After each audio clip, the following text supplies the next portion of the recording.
ቀስ ብሎ የተመለሰ ጸሎት የትዕግስትና የእምነት ጥንካሬ ነው።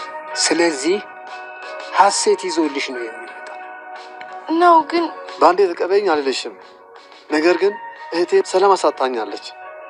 እባክሽን ከረፈደ ቢሆንም ያጎትነቴ ኃላፊነት እንድወጣ ፍቀጂልኝ። ልጄ እኔ አሁን አርጅቻለሁ። ምን እንደሚፈጠር አላውቅም። ከጎንሽ ደግሞ ሰው ያስፈልግሻል። አዎ ልጄ፣ ሌላውን ሌላ ጊዜ እናወራለን። እንዴት አድርገሻል? ለካ የወለዱት ስም ያስጠራል። እንግዲህ ዛሬ ደስታችን እጥፍ ነው። መልካም ፈቃዳችሁ ከሆነ ሽምግልናው ላይ መካፈል እችላለሁ? እንዴታ፣ በጣም ነው እኛም ደስ የሚለን። ለልጃችን ኪሩቤል ልጃችሁን ጽናት እንድትሰጡን ነበር እንጠይቀው እና ልጃችንን እንዴት ተመኛት? ስነ ስርዓት ያላት መሆኗን ተገንዝቦ ጨዋነቷን ተመልክቶ ለህይወት ያጋር እንድትሆን ብሎ ለወደፊቱ አጫት። ለመሆኑ ልጁ ምንድነው ስራው? የግል ስራ ነው የሚሰራው። የግንባታ እቃዎችን በመከፋፈል ነው የሚተዳደር። ተጠይቁ። ጥያቄ ያላችሁ? እሺ እንግዲህ ጥያቄዎቻችሁ ሁሉ ተቀብለናል። አረፍ በሉ። እናመሰግናለን። ናሆሜ፣ ቅዱሴ ሂዱ አይዛችሁ። ልጅ ዳዊት፣ እስኪ ወንበሩን አስተካክልላችሁ። ጉጉት ስንጠብቀው የነበረው የጽናትና የኪራ ሽምግልና በሰላም ተጠናቆ እናየዋለን። ሩስን ያስቀመጠችው ወረቀት ስለጠፋባት እንቅልፍ ነስቷት ይገኛል። አሁን ባለው ሁኔታ ማን ወሰደው ይባላል? ጽዮን ናት ያነሳችው። ስለዚህ ከሷ ውጭ ማንም ሰው አይወስደውም። ግን ለምንድነው አፏን አለስልሳኔን ለመጉዳት የፈለገችው በማለት ጭንቀት ውስጥ ትገኛለች። በዛብህ የብርቄ ነገር በእንቅርት ላይ ጆሮ ገድፍ ሆኖበታል። ጅብ ከሄደ ውሻ ጮኸ ማለት ልክ እንደሱ ነው። እሷ ከሄደች በኋላ ለምን ጨከንሽብኝ በማለት ሜዳ ላይም ተንከባሎ ነበረ። ኪራ ሽማግሌዎችን ከመለመለ በኋላ የጽናት አባት እሺ ይላል ወይስ እምቢ ይላል በማለት ጭንቀት ውስጥም ነበረ። አሁን ላይ ልትጨናነቅ አይገባም እያሉ ያበረታቱት ይገኛሉ። በዚህ ሰዓትማ እናት አባቶች ቢኖርልህ ኑሮ በማለት እሱንም ትካዜ ውስጥ ከተውታል። ሰላም ጤና ይስጥልኝ ውድና ክቡር የሆናችሁ የቻናሌ ቤተሰቦች እንደምናላችሁልኝ፣ ቻናሌን ሰብስክራይብ ቪዲዮን ደግሞ ላይክ በማድረግ ጀምሩልኝ ያልኩኝ ዛሬም እንደተለመደው ጽናትን ይዤ መጣሁ። እስከ ቪዲዮ ፍጻሜ አብራችሁን ቆዩ። ኪራ ሽማግሌዎችን በሚገባ አዘጋጅቷቸው ይገኛል። ሽማግሌዎቹም እንግዲህ እናት አባቶቹን በመተካት ምርጥና እንቁ የሆኑ ሽማግሌዎች በደንብ ተመልምለው ዝግጅታቸውን ጨርሰዋል። ወደ ጽናት ቤተሰብ ለመሄድ ወግና ባህሉ እየተነገራቸው ነው። ጽናትን ተከትሎ ሄዶ ስለነበረ ስለ ባህሉ ስለ ወጉ በደንብ ጥንቅቅ አድርጎ ስላወቀ ሽማግሌዎችን ለማስረዳት ምንም አልከበደውም። ስለዚህ የነሱ ወግ ባህል ይህን ይመስላል በማለት አስረድቷቸዋል። ሽማግሌዎችም ከከተማ ወግ ባህል ይልቅ የገጠር ወግ ባህል በጣም ደስ ይላል በማለት እንደተመቻቸው በደንብ እየተናገሩም ነበር። አቶ ኪሩቤል እባክህን አይደብርህ፣ አሁን ያለውን ነገር በደንብ አጠናቀን እንመጣለን በማለት ተስፋም ሰጥተውታል። ኪራም ክፉኛ ተጨናንቆ ይገኛል። የጽናት አባት እሺ እንደሚለው ቢያቅም ግን ደግሞ ወጉ ባህሉ በጣም አካባድ ስለሆነ አሁን ከብዶት ይገኛል። ሽማግሌዎች እንደሚሉት እሱ ላብላብ እያለው ይገኛል። በሉ አውጡና አንዳንድ ምክሮችን ስጦት ደብሮታል ይላሉ።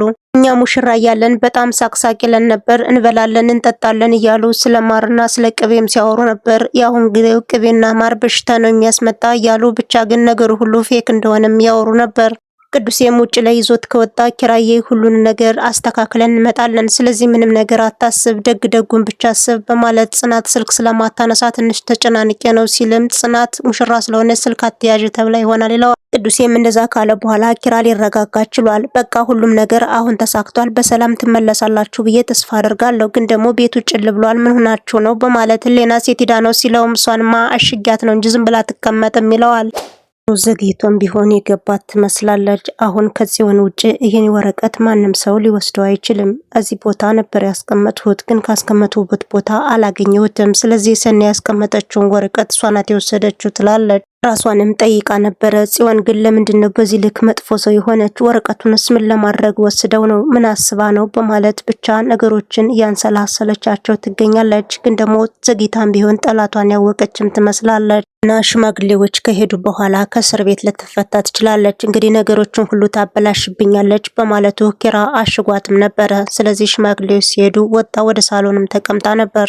ቁጭ ከማለቱ ሶሲም ወደ እሷ መጣ ነበር። ሶሲዬ ነይ እስኪ ቁጭ በይ፣ ስለ ሰርጉ አንዳንድ ነገር እናውራ በማለት ሶሲም ከመናታች በኋላ ከእሷ ጋር ልትቀመጥ ትችላለች። ምን ፈልገሽ ነው በማለት ታናግራታለች። ስለ ሰርጉም አንዳንድ ነገር ማዋራት ፈልጋ ነበር። ሶሲ ግን ኪራን አጥብቃ ስለምትወደው ምንም ነገር እንዲያደርግ አትፈቅድለት። እናም ኪራ እኮ ለጽናት ሽማግሌ ላከ ስትላተም ታዲያ እኔ ምን አገባኝ? ምንም ታላገባሽ ሳትጠሪ የመጣሽው ለምንድነው? በማለት ሌና ሁለቱን አፍርጠዋል። እናም አንድ ሁለት ተነጋግረው ሊጣሉም ችለዋል። ነገርየው በጣም እያበጣጠሳት ስለሆነ እንግዜን እኮ ዲያስፖራዎች ከዚህ ስትመጡ ትንሽ ቀን ነው የምትበጣጠሱት፣ እሱም ደግሞ ገንዘቡ እስኪያልቅባችሁ ነው በማለት ጎሽም አድርጋታለች። አሁን እንግዜን ብትፈተሽ $1 ብቻ ነው ያለሽ በማለት እንግዲህ ሶሲንም ሳሎን ላይ ከተቀመጠችበት ጥላት ወደ ጓዳዋ ገብታለች። ሶሲ ክፉኛ ተናዳለች። እጭ ጨበሬ ምንድነው የምትለይ በማለት ብቻ በሐሳብ አልተግባቡም። ኤሌና የኪራ ጓደኛ ሶስተኛ ሚዜ ነህ ተብሎ ሳሎን ላይ ከተቀመጠበት መጣም አናግሮ ነበር። ጠጋ ጠጋ እያለች አንተ ደግሞ ማነህ ተባብለው ከተዋወቁ በኋላ እኔም እኮ ሶስተኛ ሚዜ ነኝ በማለት ጨዋታውን ትጀምርለታለች። ሰውየው ሌና አይን አውጣ መሆኗ አልተመቸውም መሰለኝ። አይን አፋር ናት ያለኝ ኪራ ታዲያ ምን ሆኖ ነው አሁን አንቺን ነው አይን አፋር የሚልሽ በማለት ብቻ እንደደበረው ሲናገር ነበር። ሌናም ፋራ ብላ ሰድበዋለች። የኪራ ሽማግሌዎች በሰላም ወደ ሽምግልናው ተቀላቅለዋል። አገሪቱን ከረገጧት በኋላ አየሩን በጣም እንደሚመች ብቻ አሪፍ አገር እንዳለ አገራችንም ለምለም እንደሆነች እያመሰገኑም ነበር። አቶ አሰግድና የዴቭ አባት ያለውን ነገር ተነጋግረዋል። ጓደኛዬ ሰው ስለሌለኝ ነው የጠራው፣ ብቻ ግን ውለታህን ከፋይ አድርገኝ በማለት እያመሰገነው ይገኛል። አንተና እኔ እኮ መመሰጋገን የለብንም ይለዋል። ዴቭም እያደገ ስለሆነ ዴቭም እኮ ሽምግልና ሲላክ አንተ ነህ የምትሄደው በማለት ቃልም አስገብቶታል። ለዛ ያብቃን እንጂ አለሁኝ በማለት ብቻ በሐሳብ እንደሚረዳዱ በደንብ ያሳበቅባቸዋል። ጽናት በሽምግልናው ዕለት አጎቷን በማግኘቷ ደስታዋ እጥፍ ድርብ ሆኖ ይገኛል። የዴቭ አባት ሲያወራ ነበርና በመሃል ስልኩ ይጠራል። ታዲያ የጽናት አጎት ናይባይ ከውጭም እንዲጠራው አድርጎታል። ሰውየው ባያስታውሰውም ግን ደግሞ ሰው ፈልጎኛል በማለት ውጭ ላይ ሲወጣም የጽናት አጎት ነኝ ብሎ አስታርቀኝም ይለዋል። አሁን የመጣህበት አጋጣሚ በጣም ደስ የሚል ነው። ውሏ እኮ ዛሬ ነው፣ ሽምግልና ተልኮላታል በማለት ያለውን ነገር ያበስራል። የሰማሁት ነገር እውነት ነው ካለው በኋላ አዎ እውነት ነው ሲለውም እባክህ እኔንም አስታርቀኝና ከሰርጓ አብሬ ልገኝላት በማለት እንግዲህ በሐሳብም ተረራርተው ሂዶም ሊያስታርቃቸው ችሏል። ጽናትንም የዘመናት ፍላጎቶች ዛሬ ተሳክቷል፣ አጎት ሊኖርሽ ነው ስትባልም በልጅነቴ ነዋ አጎት እንዲኖረኝ የተመኘው በማለት ነገሩም ደምድማ ነበር።